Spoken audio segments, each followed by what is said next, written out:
And again, I still remember those first times which I did meditation. Even the first meditation I ever did was only for 5 minutes. A Tibetan monk was introducing just how to meditate just by following his instructions, only for 5 minutes. But even that, it felt good. I always follow those intuitive feelings rather than theories, and that would always be more reliable to lead you into understanding what this meditation was, how peaceful it made you. But not just peaceful, how much more intuitive you become by calming down all these thoughts and comments and being more sort of insightful. Last week, a good example, but sometimes on a Sunday, when I go back from this temple here back to Bodhinyana Monastery, often I just take the opportunity to go and visit Ajahn Santuti over in Rollystone in Kusala Hermitage. It just gives an opportunity to connect again together, find out if there's anything he needs, how things are going. I would always much prefer that than sending emails or telephone calls. I know there's many other things you can do, like chat GPT or something like. Look, I'm an old monk, I don't know those things. It's much nicer to be able to find out how people are going by sitting next to them and just talking. That's how I feel anyway. One of the things which Ajahn Santuti was doing in his temple over in Rollystone, that he was teaching a meditation retreat afternoon, only in the afternoon for a few hours. And the people who were going to that little afternoon session, I started to look at them, they were all very young. You can stay and cough, please. Don't need to go. But anyhow, they were really young, and I started doing a little bit of math and realized that some of those could have been these students I taught in Rollystone Primary School about 20, 30 years ago. I was invited to give a talk at the primary school, but no one told me who exactly I was going to give the talk to. And it was grade 1s and grade 2s. Now, grade 1s and grade 2s, you can't talk about Four Noble Truths. You can't talk about dependent origination or rebirth or things like that. How on earth can you teach some kids 6 or 7 years of age, not 7 years of age, 5 and 6 years of age? I like those challenges simply because I've never done it before, and it makes you become more intuitive. So what I did on that occasion was actually to ask them a simple question. They were all sitting in front of me, and their parents were on the side, because Rollystone at that time was a very strong Christian community, and they were wondering what on earth was a Buddhist monk doing to their kids. So I just asked them a simple question. The simple question was, how many of you kids don't like rice pudding? Simple question. Rice pudding, how many of you don't like it? And of course, 5 and 6 year olds, they look around, see what other people are going to answer. About 3 or 4 of those kids put their hand up. They certainly did not like to eat rice pudding. And then the other kids looked at them, so they put their hand up as well. And then after about 5 minutes, all the children in that group, every one of them, put their hand up. They agreed they did not like rice pudding. Thank you. Now please put your hand down. I'm going to ask another question. Can you please put your hand up if you've ever eaten rice pudding? And only about 6 or 7 kids put their hand up. They'd eaten rice pudding.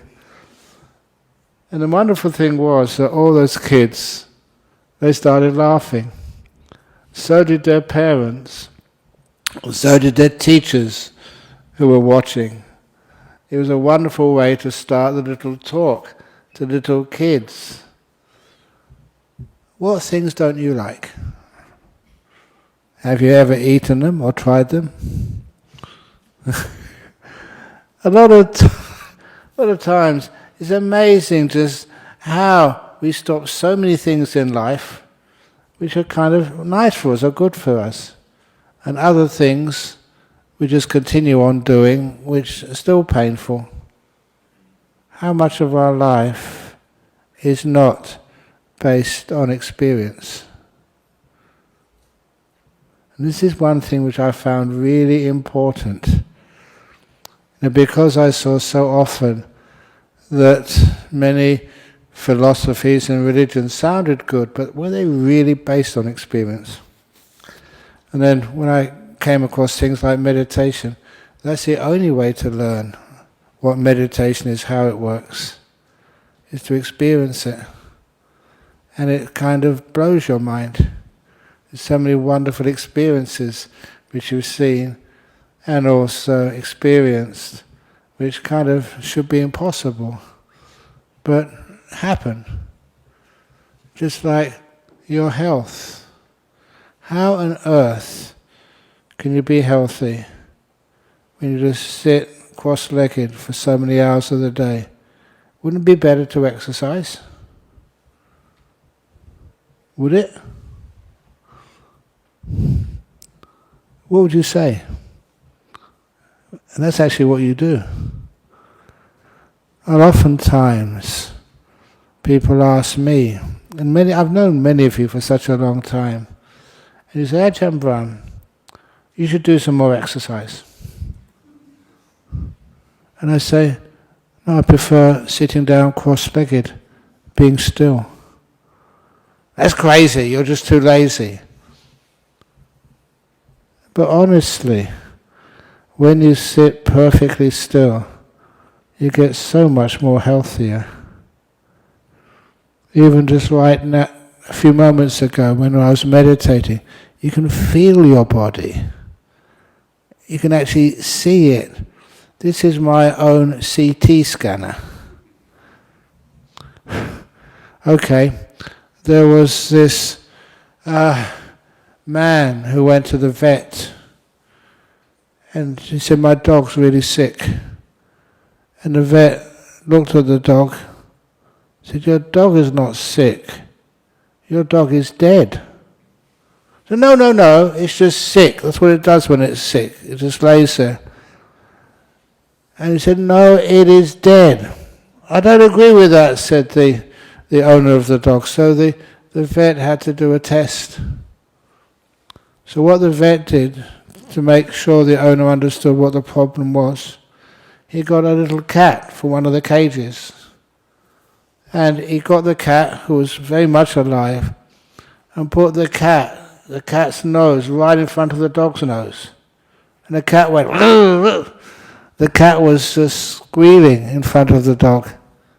The dog never moved. He put the cat on the dog's backside, and the cat tried to scratch the dog. Again, the dog never moved. Turned the dog on his back and put this cat right on the dog's soft belly. And the cat just was still. And so the owner said, my dog would never do that if he was alive. I admit it, the dog is dead. Sometimes that's how much we have to do to prove to people that, your dog has lost its life. But then the vet gave the bill to this owner of the dog. And that, when the owner of the dog looked at the bill, it almost like killed the owner. $1,020. $1,020! How can you justify that? Said the owner of the dog. $20, was for my fee, and $1,000 for the CAT scan. That's what I used to say, CT scans. I'm glad you laughed, thank you. The CAT scan. But it's kind of innovative. And so many times, like, I love telling the stories when I kind of do this half on purpose, I must admit. When I did get invited to give a talk before then, when I gave a talk at a human resources conference in Singapore. What am I doing talking about HR? I'm a monk. I know about meditation. But this was a big conference. So I was supposed to give the keynote address in UK. This was at a big conference centre they had there in Docklands, newly built. And because it was UK, that's where my home was, where I was born. And very few people know that actually I was born in the bush. I was. Shepherd's Bush. It's one of the suburbs of London. That's a joke. But, I told my brother I was going to give a talk at this place, and so he never replied. So I went there, and these people, they paid business class airfares to go all the way to UK to give a talk at this convention centre. It was like high class. And I was told by the organiser when I got there early, they said, there's a couple of people outside who say they know you. They're trying to get in for free. And I thought, really? And then it says it's your brother and his daughter, your niece. So I went to the entrance to check out. He never told me he was coming. And he worked for a bank. He was reasonably wealthy. I told him off. Why are you trying to get in for free? You can afford it. And he said, you know how much they're charging to listen to your talk? I think it was this was quite a few years ago, about £100 per person. Now I know how cheaply you're getting this talk this evening. It's supposed to be 100 quid per person. How many people in this room today? The Buddhist Society of Western Australia, you're losing a lot of money by not charging at the gate. But anyway, he said, okay, you can get in. And the other person was my niece. You know what my niece calls me? Come on, I told you this before. Munkle. That's kind of right, isn't it? Like uncle, but munkle. It makes much more sense. So anyway, but then, what do you do teaching at a human resources conference? What does meditation and Buddhist teach you about simple things like running a company and having human resources? Well, it teaches you so many beautiful things. Because I remember just giving a similar talk over because I've been travelling next week, in Cathay Pacific. That's, the Hong Kong airline. And I gave a talk in there. Many Thai people work for Cathay Pacific, and they invited me to their place, and then eventually invited me to give a talk. And it was a very popular talk. So they also, actually, I don't know, it's many years ago now, it shouldn't matter. They also invited me to go into their training section where they train all the pilots and all of the staff. So even they let me sit in the pilot seat where the pilots get trained. I'm not supposed to be able to do that. They took the photos of me of Captain Ajahn Brahm. Is any pilots here? Commercial pilots? Good. But what they do? They have the window which the pilots face, and just press a button. You can choose which airport it looks like. Press a button for New York, and it looks like New York. Press a button, it looks like Perth Airport, Sydney Airport. Just a little button on the screen. It looks like you're landing at all these different airports. I shouldn't have done that, but anyway, it's good fun. But also why I did that was because the HR manager for Cathay Pacific listened to the talk and found it was really helpful, and he employed many of the things which I said there in the training for Cathay Pacific, for all their staff. One of those was the Emperor's 3 questions simile. This is stuff which is basic Buddhism, but which really applies to anybody in any organization, in any company. In brief, Emperor's 3 questions. When is the most important time? Who is the most important person? And what's the most important thing to do? When was the last time I said this here? Hopefully it's a while, enough of you don't remember the answers. The first answer is very easy. When is the most important time? Exactly. When is the most important time to say sorry if you've hurt someone? Now, please. You know, many of you have partners, you have kids, you have parents. If you made a mistake, don't ever say, I'm going to say sorry tomorrow. It never comes. Do it right away, right now. And that feels just so much more alive and worthwhile. So now is the most important time. Who is the most important person? If you know the right answer, please be quiet. Who is the most important person in the whole world? Me? No way. The answer was just amazing. Most people, if they haven't heard the right answer, they say oneself. It's totally wrong. It kind of shows just how selfish our world has become, that we're the most important person. It's wrong.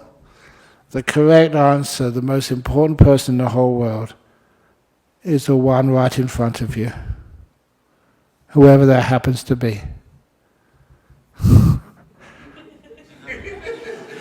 No, I'm not always right in front of you. Somebody's got your eyes closed. But the depth of that answer, if you're like working on the check-in counter at Cathay Pacific, or you're working as a flight attendant, the captain of the aircraft's not important, they're in a cockpit somewhere. The one right in front of you, the one you're looking at, the one you're talking with. That made so much sense to me. When I first read that, I was still a student. And sometimes, some of these professors who were giving a lecture, you go up to them afterwards and ask a question. And when you ask the question, they try and get rid of you.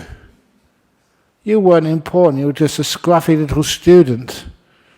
They had more important people to talk with. Have you experienced that? That really, I don't mind saying what they say in English. That sucks, that's terrible. That's not how a person should actually respond to someone. If the littlest kid in this hall comes up and asks me a question, if they're right here, right in front of me, I really try to make sure that they feel like they are the most important person in the whole world to me. Or the oldest, middle-aged, I don't care who you are. You may be deformed, maybe going through a bad cancer, I don't care. If you're right in front of me, you are really important. And that changes my life. I like seeing this, that sometimes when you see, like my teacher Ajahn Brahm, sometimes really famous people would come up to ask questions. And they just sit anywhere. They would never be given a front seat. Actually today, the most important people, which is right in front of me, are the ghosts right in front. Is that true, Eddie? Yes. But it means I don't know who I'm going to be talking to. If they're right in front, they are the most valuable person. And the most important thing to do is not to get rid of them, not to get a donation for the Buddhist Society or stuff like that. The most important thing is to be kind. When you experience kindness from someone, I mean real kindness, how many times does that change your life?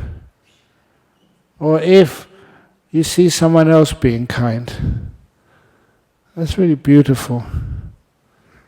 Just one of those kind things which I remember was when this Laotian lady, years ago, she was sent to Perth as a refugee, and all her family was sent over to United States, to Oregon. And I don't know how that mistake happened, but if you're a refugee and most of your family is on the other side of the world and you're sort of here, that's really, really tough. And it got very hard for her when she got I forget, it was telephone or fax in those days, saying that her mother was dying. So that's your mum. And you can't get to her, you don't have enough money to get an air ticket. So she came up to me on one Friday afternoon. She was crying her eyes out, really weeping. Why did this happen to me? My mum's over in the United States, I'm here, I just can't get to her. And as she was crying, and I was trying to think whatever I can do, maybe get a collection and get a ticket for her. As a monk, you don't have money, and legally you can't use BSWA money for that. So I thought, what am I going to do? And as I was feeling guilty that I don't have the means to help her, then there was this Thai nurse just sitting behind us. She was out of work, been out of work for years. She had an injury on her back and she couldn't get it fixed up.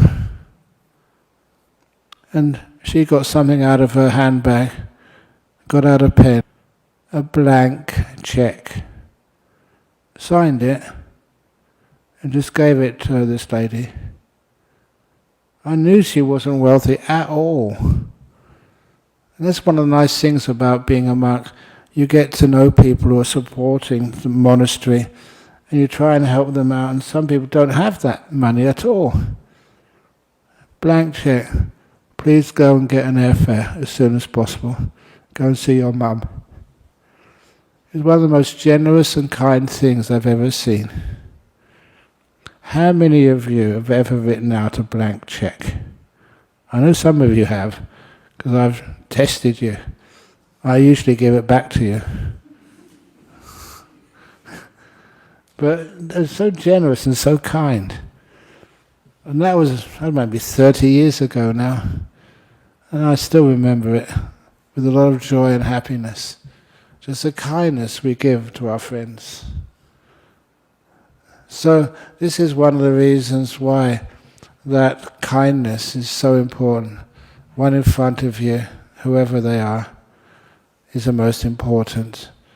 The only time is now, and the only thing to do is be kind. Whew. So these are one of the reasons why when I talk like this to Cathay Pacific, to their staff,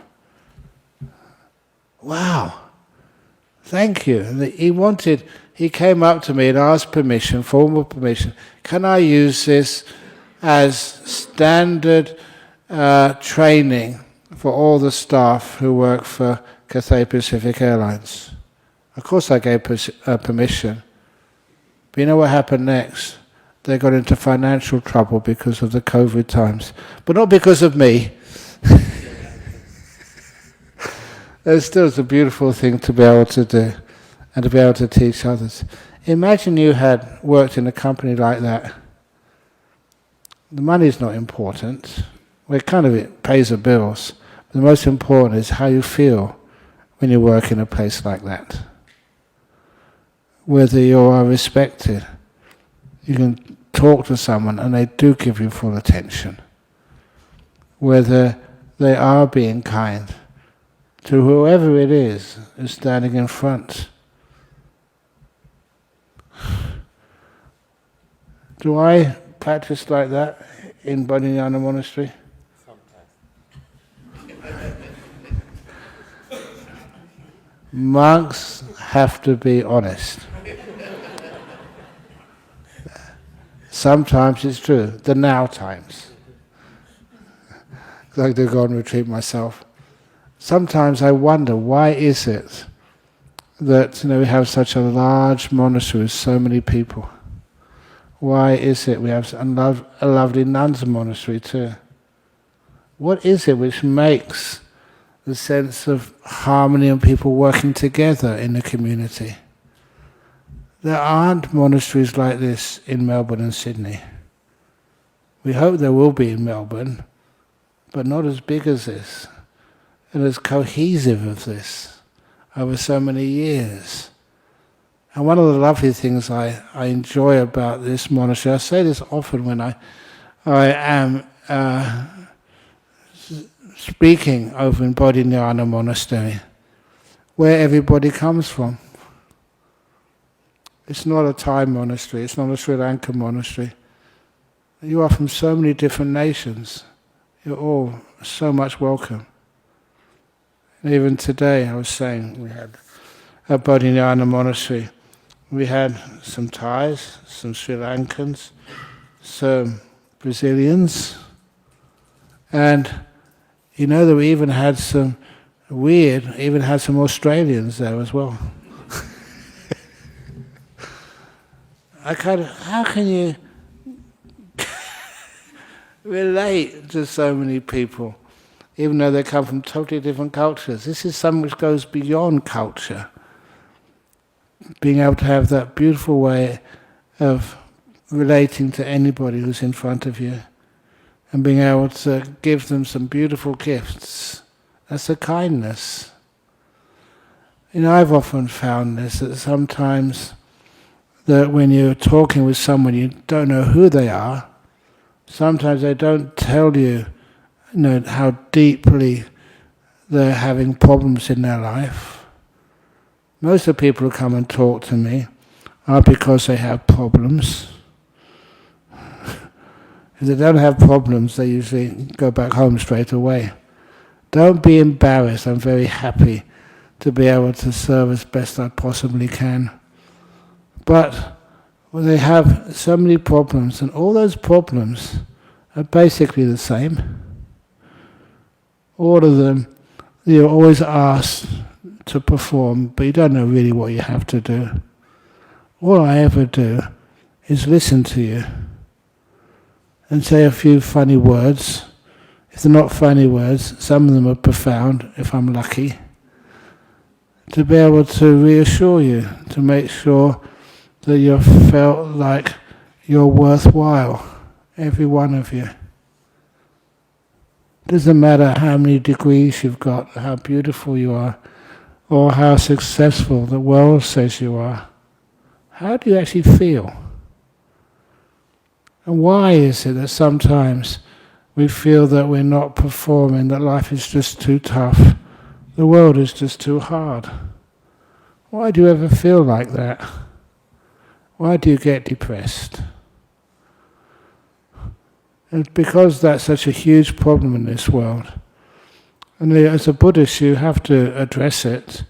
And there's so many wonderful ways of dealing with the depressions in this world.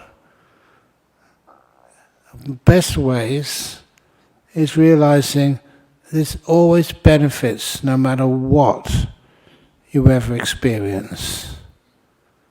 It's better to experience even those unpleasantness than not experience anything at all. The disappointment you have in life, what do I mean by this? Sometimes we don't know how things are going to actually work out. Once upon a time, this is a traditional Buddhist story, once upon a time there was a man being chased by a tiger in the jungle. And there's two things to know about tigers. Tigers like eating men, and women as well. Number two, tigers run much faster than you. If you're being chased by a tiger, you're in big trouble. So as this man was running away from the tiger, he saw a big hole in the ground, like a well. And he knew he had no choice. He jumped inside that well. And he realized he was in even more trouble. The well was dry, no water in the bottom. It was a deep well. He was going to sort of kill himself for the fall. And even if he survived, he would never be able to climb out. So instinctively, he grabbed on something on the side of the well to stop his fall. There was a tree root there, a dry tree root. And he could hang on to that, and he didn't sort of go any further. Halfway down the well, hanging on to a tree root. Now, what would happen? When you're being chased by a tiger, you make these decisions not worrying about the consequences. But the tiger hadn't given up yet. The tiger was determined. The tiger was leaning over the edge of the well, trying to paw him. And he was just an inch or two too low, so the tiger couldn't quite reach him. But that wasn't much of an escape. So he looked in the bottom of the well. In the bottom of the well there was no water. There was a very big black snake. Thank you.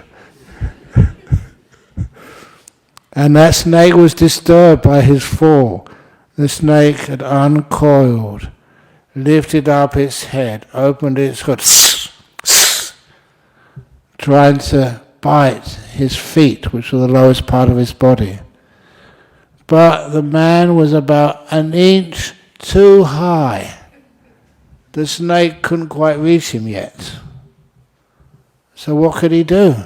He had a tiger on top, a snake underneath him.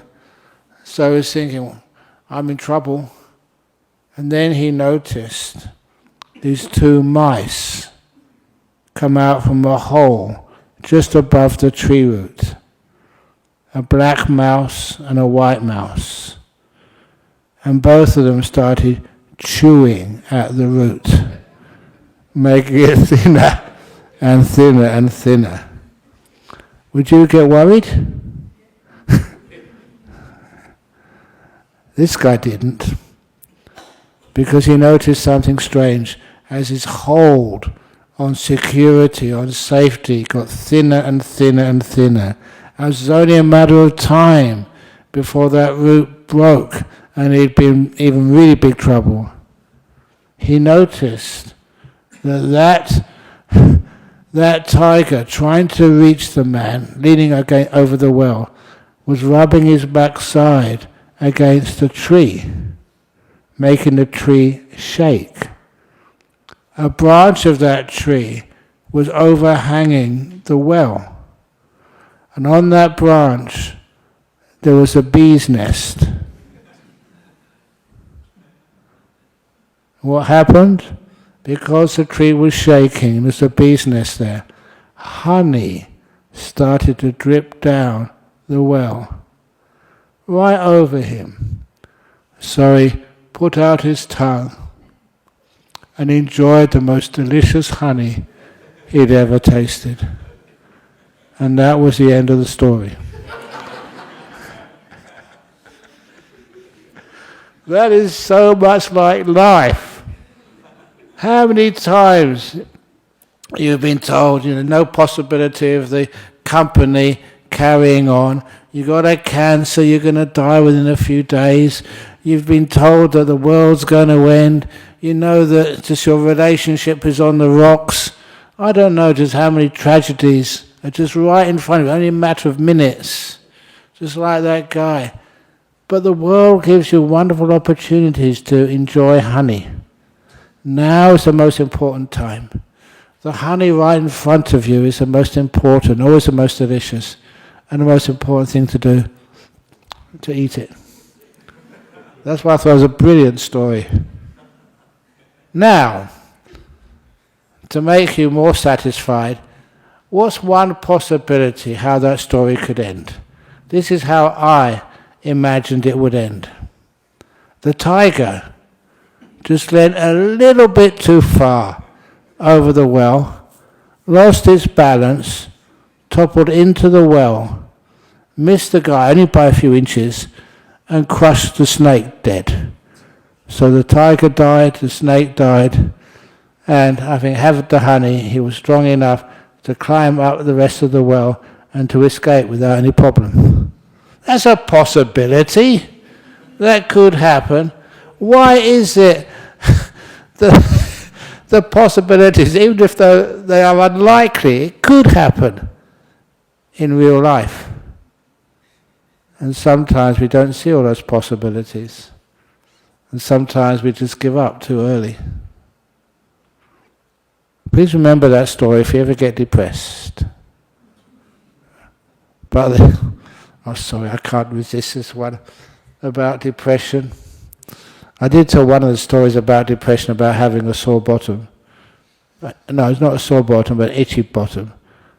Was that last week or the week before? No. Okay, here it comes. A painter, an artist by trade. And he had a motorbike accident. And he went unconscious during the accident, and when he woke up in hospital, the doctors told him they'd had to amputate his hand. He was too badly injured, a threat to his life.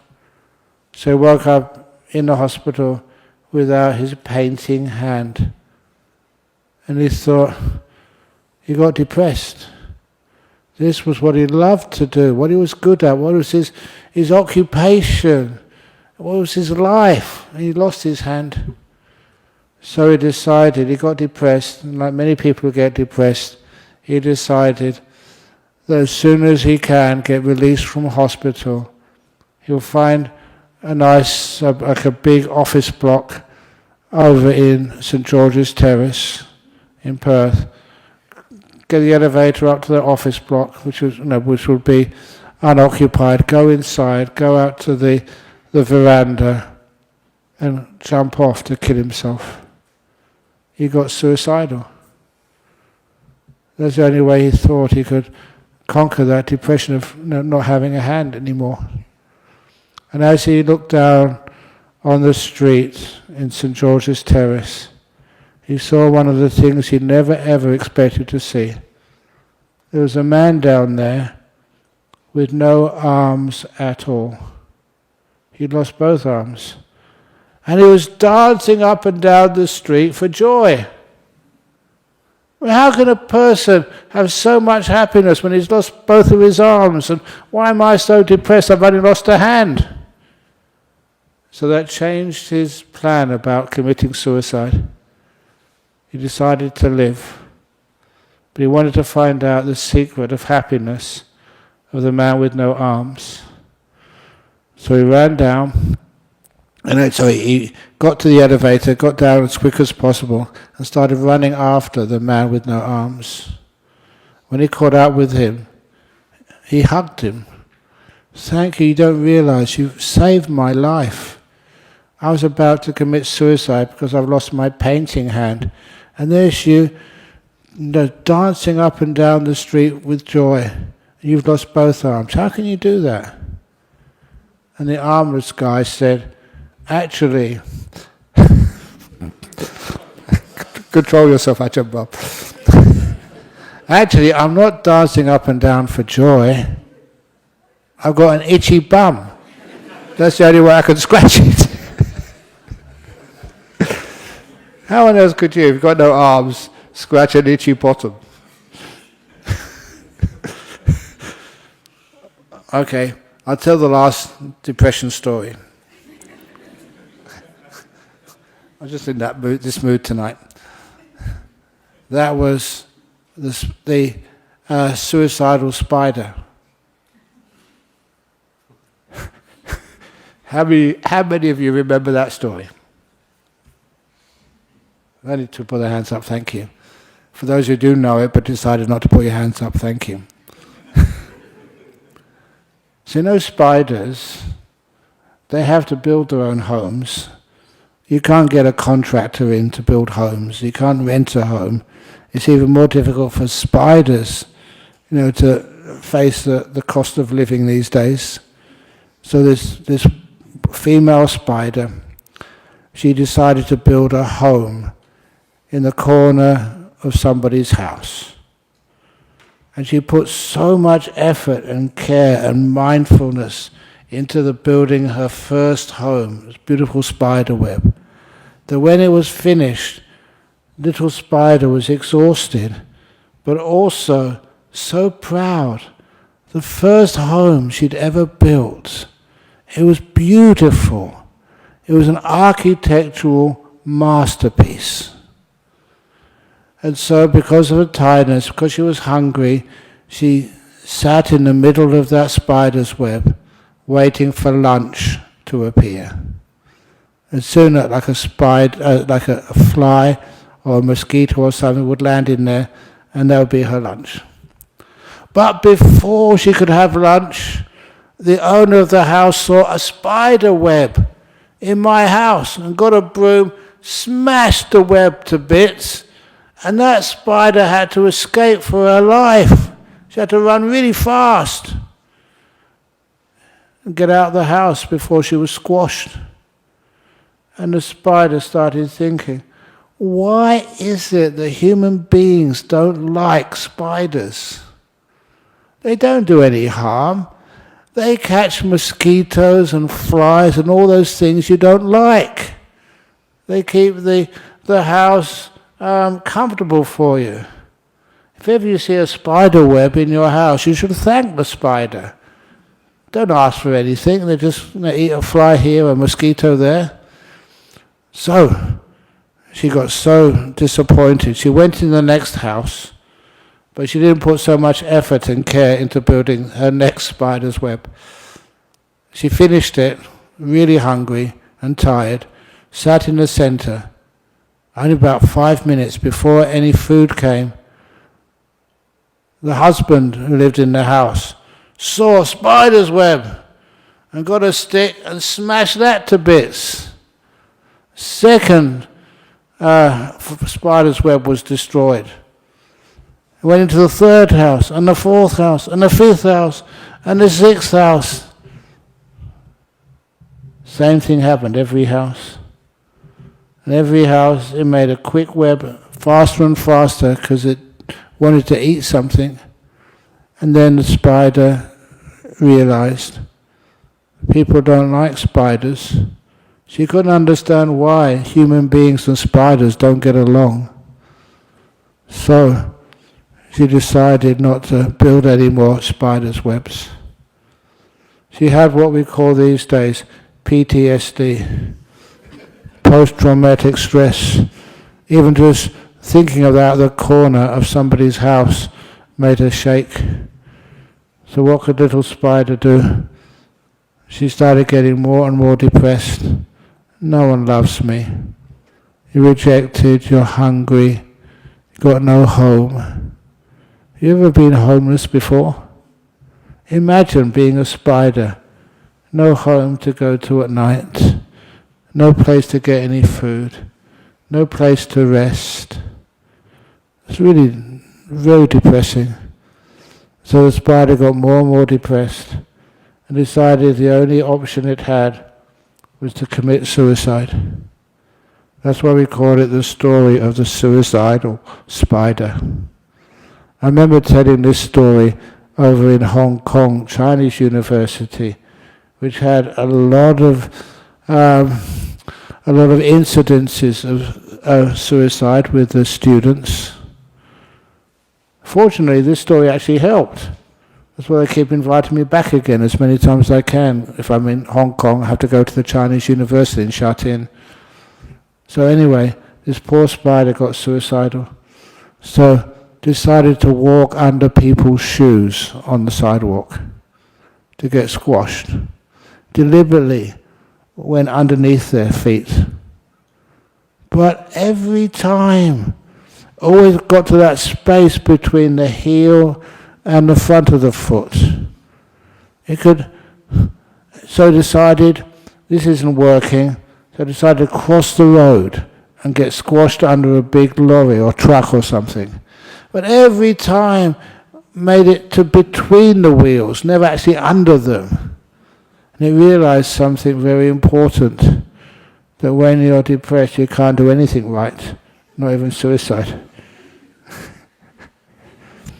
So, suicidal spider was staggering down the road, not knowing where she was going. She was like being drunk. That's what happens. You don't care where you're stepping, where you're going. But then she had this weird experience, which many of you have. You felt like someone was looking at you. So she turned around, and there was the biggest, fattest, jolliest spider you'd ever seen. She said, "What are you looking at me for?" That's what she first thought. But then she said, "Hang on a moment. You a spider?" "Yes," he said. "How come you're so fat and happy?" "I'm a spider too. I'm depressed and miserable." "So why?" said the big fat jolly spider. And then the very thin spider told the sad story of its life. So many incidences, being close to death. She didn't know why. Why do people hate spiders? I don't do them any harm. Well, they were trying to squash me and destroy my homes. How many homes have you ever lived in? Imagine 6 houses being squashed and you running out in the middle of the night for your life. Has that ever happened to you? So you can imagine why that suicidal spider was suicidal. And this fat spider said, "No, it's never happened to me. I just built one web in my whole life. It's still there. And I catch plenty of food. Look how fat I am. I have lots of food. And I don't have to worry about anything. That's why I can come out in the afternoon and enjoy the sunshine." And the suicidal spider said, "Hey, are you trying to con me or something? To trick me? Is this a scam? Where on earth can you build a spider's web today where no one else disturbs you?" And the big fat jolly spider said, "I built my spider's web, and it's so big, I get so much food, you can come and join me if you wish. But please tell me where you built it."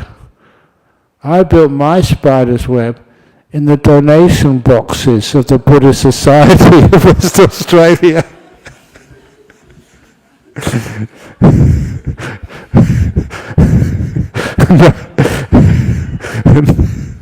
Please excuse me. No one ever disturbs you there. So please, Aurora, do you sometimes empty those donation boxes at the end of the week? Who does that?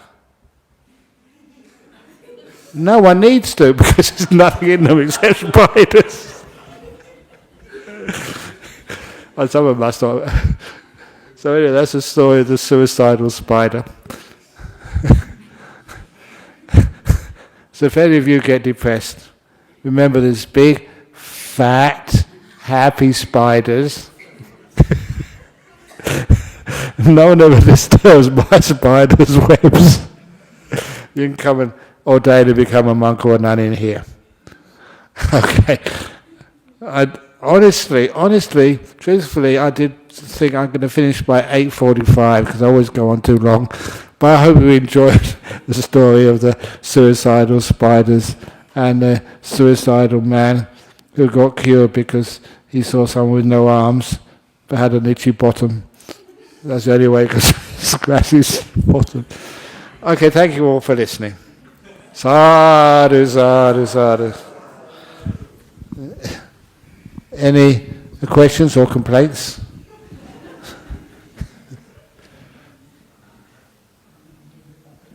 Yeah, okay.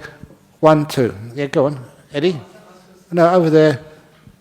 Hi, in the back. Over there. Yeah. Good to see you again. Hi. Hi.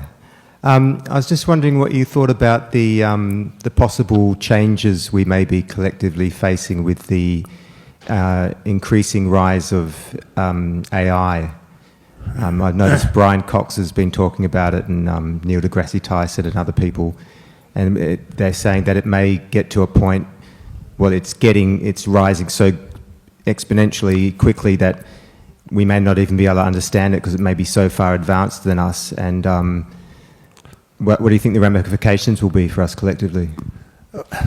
Well, actually, I'm probably the wrong person to ask for that question because I'm not internet savvy enough for that. I did ask one person once, they put in a topic, and I think I have enough material online, many of my talks, and AI made up a talk, supposedly by Ajahn Brahm, on this particular subject. It sounded nothing like me. I think AI has its limitations. And so I think in the end, honestly, I hardly worry about anything. It's just like tigers and snakes. You're halfway down the well, there's still plenty of honey to eat. That's not an intellectual answer. But anyway, you had a question? And then we have the internet questions. Where'd they gone? Okay. Oh. Sorry? 1, 2, 3. Ah, great. Oh, Ajahn Brahm, just now you talk about generosity, you know. Oh, yeah. The lady who gave the blank check to the lady to see her dying mother. Yeah. Yeah. You know, Ajahn Brahm, you know, generosity is an encouraged Buddhist act. Yeah. Of course, but by being generous, we lower our ego, we reach out, you know. Okay, yeah. So don't you think, Ajahn Brahm, generosity is also a healer, you know? A great healer, yes. Yeah. By doing, you know, like we give dana, or it's a healer. Yes. Yeah. You know that it's been a long time now since I can be that generous. I don't have any money, honestly. And you are generous to me. You were at monastery last Thursday, wasn't it? Wednesday, okay. It's close enough. But the way, it's sometimes, I get kind of, even that incident with that refugee lady and the Thai lady who wrote a blank check. If I had any money, I'd given it to her, and I felt, oh, why can't I have any money? Should I go and get a job so I can help people? But instead of actually getting a job, actually I have got a job, my generosity is answering your questions, being kind enough to you. I don't care who you are, where you're from, so I can serve you that way. And sometimes many of you criticize me for sometimes working too hard. Please don't criticize me. I would always work more hard than I'm supposed to. That's my generosity. And I enjoy that so much. Every time. Just one of those things which I did years ago, which I'll never forget. It was this, got a phone call from Singapore on a Friday afternoon here, and they said this lady over in Singapore, she's lost her husband, he's dead, and she was just asking, is it at all possible you can come for the funeral ceremony? I asked, when is the funeral ceremony? And they said, it's tomorrow, Saturday. So I'm in Perth. Yeah, I know, but I thought you may ask. So I told them, yeah, okay, I'll see what I can do. So I booked an airline ticket in a couple of hours, and after the talk here on a Friday, I got to the airport, got on the aircraft, and arrived in Singapore on Saturday morning. There's hardly any preparation at all. And I said, I do need a couple of hours of sleep, please. At least there's no jet lag. And I did the funeral ceremony for her. And that's one of those kind of sacrifices I'm really proud of. Just not what I should have done, but what I was very happy to do. Yeah. It was just possible, only just. Also, generosity is similar to empathy, Ajahn Brahm. You put yourself in other person's shoe, and that solves a lot of problems, isn't it? Indeed, yeah. And I've also found that don't worry about your health or fitness. If it's a generous act, you always get protected. I don't know how that works. These days I say there's heavenly beings and stuff, which I have confidence in. But you don't have to worry too much. It's all connected, isn't it, Ajahn Brahm? Absolutely. Yeah. Anyway, Thank you. It's 9:01, so I'll get these questions. Apparently the internet or the laptop is not working. You said? That's correct. iPad, okay. Anyway, question 1. I'm feeling afraid I'll be using very harsh speech if people at work keep poking me with unnecessary things and not listen to my point of view. Please guide me. I don't want to do so one day. Okay. If the more meditation you do and the more quiet you become, the less the people will feel it's a waste of time provoking you. If you respond, then they realize that, you're vulnerable. And they keep provoking you until they do get a harsh response. I was just saying today that because we have this Vietnamese monk at monastery, he only speaks Vietnamese, and there's no one at monastery right now who can speak Vietnamese. He doesn't speak any English, and so we can't communicate with him. And he's staying there for a month. Vietnamese monk who only speaks Vietnamese, and no monks at present who can speak Vietnamese. Sorry? And I remember similar cases like that. In Thailand, when they saw a Western monk, they thought, Western monks, they only speak English. And I remember I learned Thai and Lao very quickly as a young monk. And I loved, it's a bit mean of me, just going to these monasteries and listening to what they said of me. And understanding every word. And one of them, because this was strict, I don't mind saying, Ajahn Mahabuddha's monastery. When I first went there the first day or two, I was listening to these monks saying, see this Western monk who's just arrived? He came by himself, he didn't have an attendant. That proves that he carries money. That's the only way to get here. Of course I don't. And then they were saying all these things about me. And then afterwards, I said, Kop Jai Lai Lai, thanks very much. And I said it was such a good accent that the usual reply of the Thai in culture was to say, die, may I die, because they realized they'd been busted. I knew exactly what they were saying. They became good friends afterwards, they had to, because I realized they couldn't just say something, I wouldn't understand it.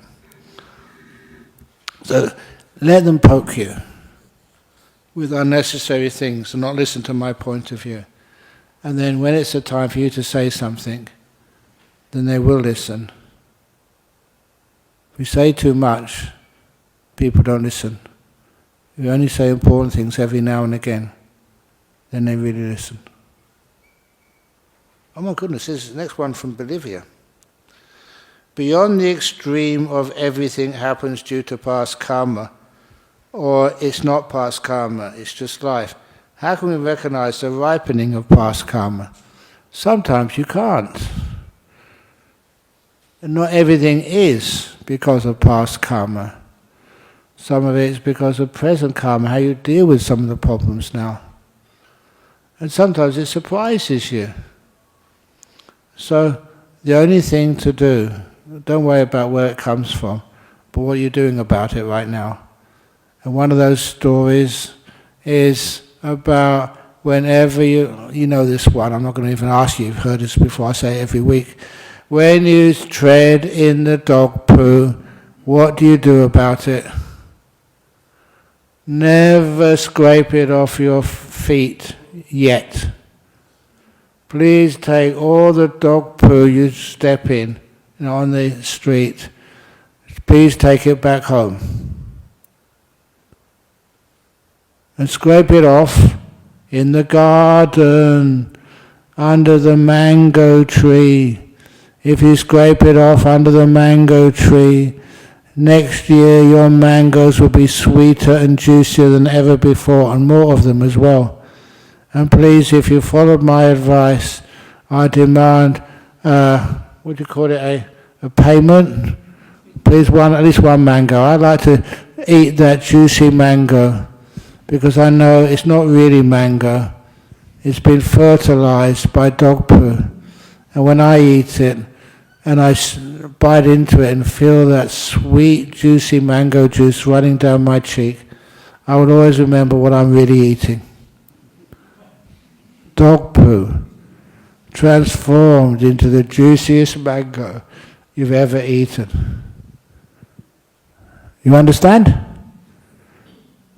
Do you like juicy mangoes? Anyway, that's how you get juicy mangoes. They're built from dog poo. Ajahn, help. I struggle with depression for 3 years and I start losing hope in life. Can you please help me or give me your blessing? I feel so hopeless. I've already told a couple of stories about depression. There's one story, this guy over in Armadale, he said he was really suffering from depression. And I asked him, what happened to you today? He said, well, I got up in the morning and had some breakfast. What do you have for breakfast? He said, my wife let me have some ice cream for breakfast. Do you like ice cream? Do you ever have ice cream for breakfast? And I said straight away, look, the only reason why you got the ice cream is because your wife thinks you're depressed. So please, see this is the first benefit of being depressed. Now when you get better, please don't tell your wife. Otherwise that's the end of ice cream. When you wake up in the mornings, if you want some ice cream, I feel a bit depressed this morning, and you get as many ice creams as you want. What I was doing is showing him the advantages of being depressed. You get ice cream in the morning when you're not supposed to have it. What else do you get if you're depressed? One of the things you get if you're depressed, you don't have to go to work. Do you like going to work? So you can have a nice holiday. So you're depressed. So as many of the... Ajahn Brahm. I'm going to get in trouble one day. Actually, I'm probably already in trouble. But if I'm in trouble, I just said, well, I was very depressed when I gave that talk. And then they'll let me get on. Sometimes if you can see the benefits in things, when you see the benefits in things, then you don't get so upset about them. That's what I think I said to the monks, last Thursday. that one of my heroes was a Thai monk who got put in jail unfairly for something he never did. If you were put in jail, would you get depressed? Would you think this is unfair, especially if you did nothing wrong? But this monk thought, wow, I don't have to give any talks anymore. I can just meditate in the jail cell. I'll have no questions to answer. No one to come and sit in front of me after the talk and ask me to go here, to go there. I have a wonderful life. And so he just saw all the wonderful things about being in jail for 2 years. And when in his autobiography, he said those were 2 of the best years of his life. He got plenty of food. He wasn't hurt or tortured. In fact, he had to sleep on the floor, but he slept on the floor in his monastery. There's no difference. So he said, a wonderful retreat for 2 years. Would you like a retreat for 2 years? Okay, well, punch a policeman in the nose. And they'll give you... No, don't do that, I'll get in trouble. It was suggested, I will get a retreat for 1 year, you for 2 years. But you can see, when you see the advantages in things, then you don't get upset. Okay. Question 4. Okay. That's a serious one. Would suicide cause rebirth in a hell realm? No. The person will suffer forever, never be reborn. Same as Taoism belief. No. Is this true? No. At the end of your life, you're not judged by the way it ended. There's so many other things you did in your life. Also are very important. So it's one of the reasons why there was this young guy doing his year 12 exams, and he just committed suicide before taking them. And the poor family were told by some silly monks that he's going to go to hell. I said, oh, come on. Look, if you are doing an exam, I asked, how many subjects are you doing in that exam? He said, 4. How many papers for each subject do you have to be examined with? It's about maybe 2 papers for each subject, 8 papers in all. How many questions in each paper? We don't know, but maybe say 8 or 10. So say it's 8 questions and 8 papers. 64 questions in all. What would happen if the first 63 questions were perfect answers and the last question you answered was a real mess? You got it totally wrong. Would that mean you don't go to university? 63 right, only 1 wrong? A pretty good score. What happens in your life? 63 years. How many people are 64 right now? What would happen, Nicholas, if for 63 years you've been acting so well and so helpful, so compassionate, and the last year of your life, you became a drug dealer?